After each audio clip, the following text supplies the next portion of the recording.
Physics क्या होती है, उससे पहले पढ़ा था कि साइंस क्या होती है। तो आज हम जो है वो बाकायदा अपनी बुक से चैप्टर नंबर 2 का आगाज करेंगे। तो चैप्टर नंबर 2 जो है वो हमारे पास है vector and equilibrium, vectors and equilibrium. अब क्योंकि चैप्टर के नाम से ही जाहिर है कि जो हमारा चैप्टर है वो दो हिस्सों पर मुश्तमिल है। पहला हिस्सा जो है वो वेक्टर से रिलेटेड है और दूसरा हिस्सा हमारा जो है वो इक्विलिब्रियम से रिलेटेड है। इसलिए हम स्टार्ट जो करेंगे वो वेक्टर्स से करेंगे। तो पहले हम वेक्टर्स को डिफाइन करेंगे कि वेक्टर्स क्या होते हैं। तो वेक्टर्स चूंकि फिजिकल क्वांटिटीज हैं तो सबसे पहले हमें डिफाइन करना पड़ेगा, हमें बताना पड़ेगा कि फिजिकल क्वांटिटीज क्या होती हैं। तो फिजिकल क्वांटिटीज क्या होती हैं? ऐसी क्वांटिटीज जिनको हम मेजर कर सकते हैं। The measurable quantities are called physical quantities. और वो जो फिजिकल क्वांटिटीज हैं वो दो तरह की होती हैं। वो कौन कौन सी होती हैं जी? एक को हम स्केलर क्वांटिटी बोलते हैं, दूसरे को हम बोलते हैं वेक्टर क्वांटिटी। स्केलर क्वांटिटी, उसके बाद आती है वेक्टर क्वांटिटी। हम पहले जानेंगे कि हमारे पास स्केलर क्या होती है, स्केलर क्वांटिटी क्या होती है। तो scalar quantity physical quantities which needs only magnitude for their complete description. किसी चीज को मुकम्मल तौर पर, किसी क्वांटिटी को मुकम्मल तौर पर बयान करने के लिए जिस हमें चीज की जरूरत पड़ती है उसको हम बोलते हैं स्केलर क्वांटिटी। फॉर एग्जांपल कि अगर हम कोई एक वर्ड बोलते हैं उससे हम अपना जो है वो मुकम्मल जो अपनी बात जो है वो कर लेते हैं। फॉर एग्जांपल हम कहते हैं कि हमें जो है वो 2 किलो चीनी चाहिए। हम शॉप वाले के पास जाते हैं, हम उससे कहते हैं कि मुझे जी 2 किलो चीनी दे दो। तो हम जो है वो इन वर्ड में अपनी मुकम्मल बात जो है वो उसको बयान कर देते हैं। मतलब 2 किलो चीनी के साथ अब हमें मजीद कुछ कहने की जरूरत नहीं है। तो हम सिंपली उसको ये कहते हैं, वो हमारी जो बात मुकम्मल तौर पे बयान हो जाती है, उसको समझ आ जाती है। तो ऐसी क्वांटिटीज जिनको मुकम्मल तौर पे बयान करने के लिए सिर्फ और सिर्फ उसकी मैग्नीट्यूड यानी कि मकदार की जरूरत होती है, उसको हम बोलते हैं स्केलर क्वांटिटीज। और स्केलर क्वांटिटीज जो हैं वो हमारे पास टाइम है, लेंथ है, मास है। इसके अलावा हमारे पास और भी बहुत सारी क्वांटिटीज हैं जिसको हम बोलते हैं स्केलर क्वांटिटीज। ठीक है, इसके अलावा भी एग्जांपल है। उसके बाद हमारे पास आते हैं वेक्टर क्वांटिटीज। वेक्टर क्वांटिटीज क्या होती हैं? The physical quantities that needs both magnitude and direction. उसमें क्या था? सिर्फ और सिर्फ हमारे पास जो थी वो मैग्नीट्यूड थी। हमने कहा था कि 2 किलो चीनी दे दो, हमने अपनी बात मुकम्मल कर ली। ठीक है, लेकिन यहां पे अगर हम यही बात कहते हैं यानी कि 2 किलो चीनी, तो वो सिर्फ उसकी मैग्नीट्यूड को बता रहा है, उसकी कोई डायरेक्शन नहीं है। लेकिन हमने पढ़ा है कि वेक्टर जो है उसको मुकम्मल तौर पे बयान करने के लिए हमें 2 चीजों की जरूरत पड़ती है। वो 2 चीजें कौन सी हैं? एक तो मैग्नीट्यूड है, उसकी मकदार है, दूसरी उसकी होती है डायरेक्शन। तो फॉर एग्जांपल अब फोर्स है, फोर्स का आपको पता है कि इसका यूनिट जो है वो न्यूटन होता है। अगर मैं कह दूं कि 7 न्यूटन फोर्स, तो क्या मैंने अपनी बात मुकम्मल कर दी? नहीं। फोर्स को मुकम्मल तौर पे बयान करने के लिए हमें बताना पड़ेगा कि इस फोर्स को आपने किस डायरेक्शन में लगाया है। ठीक है, फॉर एग्जांपल ये डाइस है, इस पे मैं कुछ फोर्स लगाता हूं। अब मैं फोर्स लगा रही हूं, इसको अपनी तरफ फेंकता हूं, तो मीन कि मैंने इसके ऊपर लेट्स सपोज 7 न्यूटन जो है वो फोर्स लगाई है, और लगाई किस तरफ है? इस डायरेक्शन में। इसको मुकम्मल तौर पे बयान करने के लिए हमें इसकी मैग्नीट्यूड एंड डायरेक्शन, इन दोनों चीजों की जरूरत होगी। इसको बयान करने के लिए, वेक्टर क्वांटिटी को बयान करने के लिए। फोर्स है, वेलोसिटी है, इसके अलावा हमारे पास मोमेंटम है। मोमेंटम आपको पता है कि प्रोडक्ट होता है हमारे पास मास और वेलोसिटी का। उसके जो बॉडी मूव कर रही है उसका मैस, और अगर हम उसकी वेलोसिटी के साथ उसको ज़रब दे दें तो हम कहते हैं ये क्या आता है, मोमेंटम। अब चूंकि वेलोसिटी इटसेल्फ एक वेक्टर क्वांटिटी है, तो उस वेलोसिटी, फॉर एग्जांपल हमारे पास कोई गाड़ी मूव कर रही है, ठीक है, हम कहते हैं कि वो जो है वो 20 किलोमीटर फी मिनट के हिसाब से वो मूव कर रही है, या हम कह देते हैं कि 10 मीटर पर सेकंड के हिसाब से वो मूव कर रही है।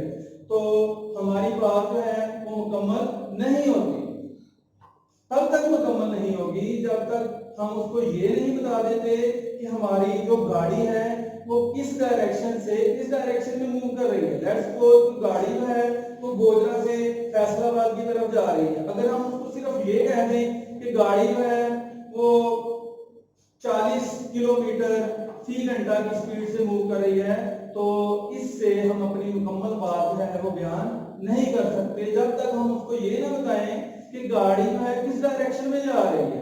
हम उसको ये बताएंगे कि गाड़ी जो है वो यहाँ से फैसलाबाद की तरफ जा रही है, देन हमारी जो बात है वो मुकम्मल होगी। इनको हम कहते हैं वेक्टर क्वांटिटीज।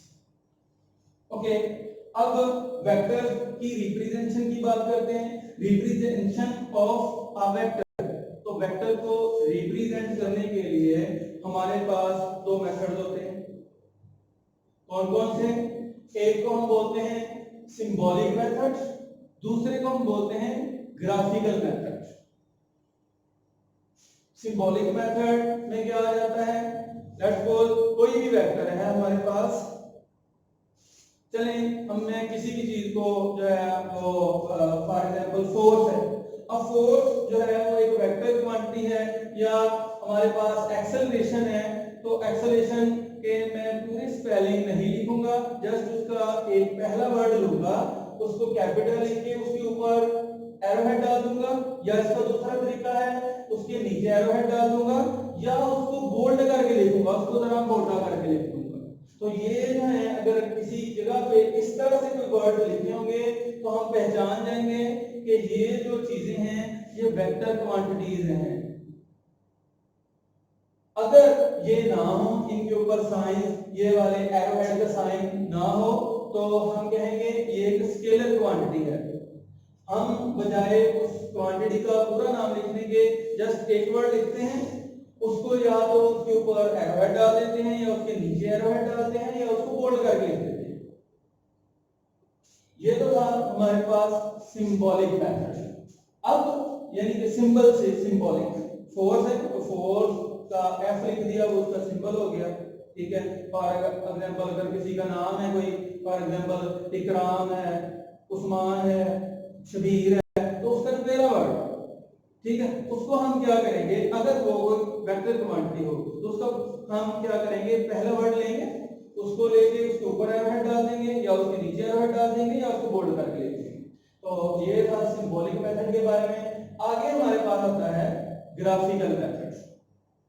ग्राफिकल मेथड नाम सुनते ही आपके माइंड में जो है वो ग्राफ का वर्ड है वो आ गया होगा, ठीक है, सेम लाइक दैट। तो ये उसका ग्राफिकल मेथड है, यानी कि अगर हमारे पास ग्राफ होता है उसमें हॉरिजॉन्टल और वर्टिकल लाइन होती हैं, उसमें हम जो है एक कह लें कि सिंबल्स जो है उससे शो करते हैं इसको। ग्राफ की बात हम थोड़ा सा इसी लेक्चर में आगे जाके करेंगे। तो ग्राफिकल मेथड में अभी सिर्फ ये समझ लें कि हमें पता है कि वेक्टर को रिप्रेजेंट करने के लिए हमारे पास दो चीजें होनी चाहिए, एक मैग्नीट्यूड और एक डायरेक्शन। तो सिंबल उसका जो है वो ये शो करता है, ये जो इस एरोहेड की जो हमारे पास ये जो एरो है उसकी ये जो लेंथ है ये इसकी मैग्नीट्यूड को शो करती है। ये लेंथ जो है वेक्टर की ये इसकी मैग्नीट्यूड को शो करती है, और ये जो इसका हेड है ये शो करता है कि वो जो मैग्नीट्यूड है उस वेक्टर की वो किस डायरेक्शन में है, ठीक है। तो दो मेथड थे इसके हमारे पास, ग्राफिकल मेथड और सिंबॉलिक मेथड। ग्राफिकल मेथड का भी आपको पता चल गया, सिंबॉलिक मेथड का भी आपको पता चल गया, यानी कि सिंबॉलिक मेथड सिंबल और ग्राफिकल मेथड ग्राफ से ये जो है एरोहेड से इसको शो करते हैं। ओके, नेक्स्ट हमारे पास है coordinate system. Rectangular coordinate system क्या होता है जी?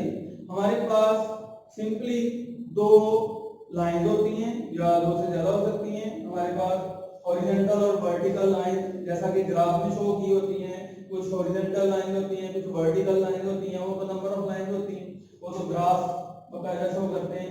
यहाँ पे हम रेक्टेंगुलर कोऑर्डिनेट सिस्टम की बात करेंगे।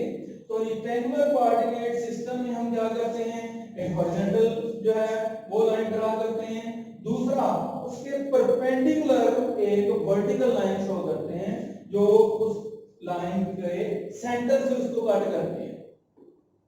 और जिस पॉइंट के ऊपर ये दोनों लाइन एक दूसरे को बाइसेक्ट करती हैं, एक दूसरे को कट करती हैं, उसको हम बोलते हैं ओरिजिन। ओके, इसको जो हमारे पास हॉरिजॉन्टल लाइन है उसको हमने क्या दिया, ये एक्स एक्सिस है। ये जो हमारे पास वर्टिकल लाइन है इसको मैंने नाम दे दिया, ये क्या है, वाई एक्सिस है।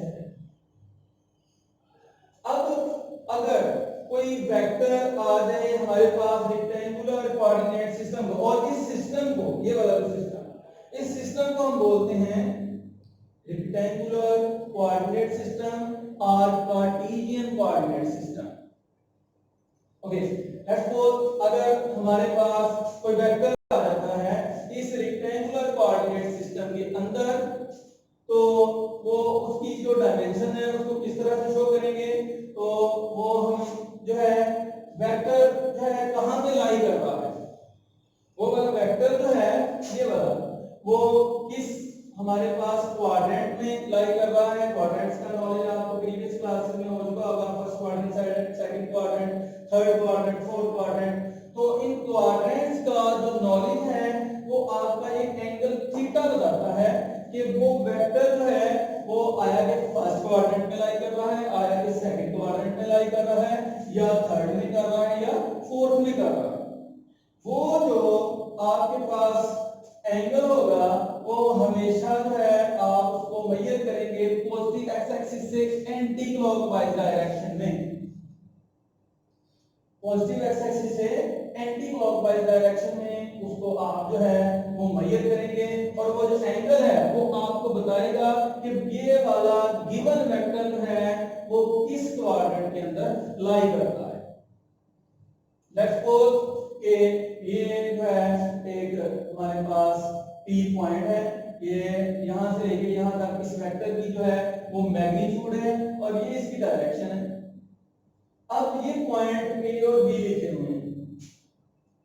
ये जो पहला पॉइंट होता है ये आपकी इस वेक्टर की हॉरिजॉन्टल लेंथ को शो करता है, मैग्नीट्यूड को शो करता है। ये वाला दूसरे वाला जो होता है ये इसकी वर्टिकल लेंथ को शो करता है। अब अगर मैं बताना चाहूं कि P पॉइंट कहां पे है, ये कितना है, तो मैं कहूंगा कि ये जो P पॉइंट है ये ओरिजिन से A डिस्टेंस हॉरिजॉन्टली है और B डिस्टेंस जो है वो वर्टिकली है। तो मैं अगर इसको चेक करना चाहूं तो मुझे ये वाला P पॉइंट जो है A और B जो है वो इस पॉइंट के ऊपर अगर इसको मीट करें तो इस पॉइंट के ऊपर हमें ये मिलते हैं। ओके, ये हमारे पास x और y एक्सिस के लिए था। हमारे पास चूंकि तीन एक्सिस जो हैं हम आपकी बुक में इधर पढ़ेंगे, तो वो कौन कौन से होते हैं, x एक्सिस होता है, y एक्सिस होता है, z एक्सिस होता है। ठीक है, तो ये तो दो एक्सिस के लिए हमने पढ़ा। तो वेक्टर, अगर हमारे पास कोई वेक्टर जो है वो 3D में आ जाए जिसमें x y और z आ जाए, तो उनकी भी पोजीशन जो है वो आप उसके रिस्पेक्टेड एंगल के हिसाब से बता सकते हैं कि वो जो उसका एंगल है वो उस एंगल से कितने डिस्टेंस के ऊपर है। आप उसको एंटी क्लॉकवाइज है वो मेजर करेंगे, तो उसके लिए आप उनको जो है वो मुख्तलिफ नेम जो है अल्फा बीटा गामा जो है उन वेक्टर्स को दे सकते हैं। तो ये था हमारा आज का सेकंड लेक्चर। तो इंशाल्लाह नेक्स्ट फिर हाजिर होगा थर्ड लेक्चर के साथ। तो तब तक के लिए अल्लाह।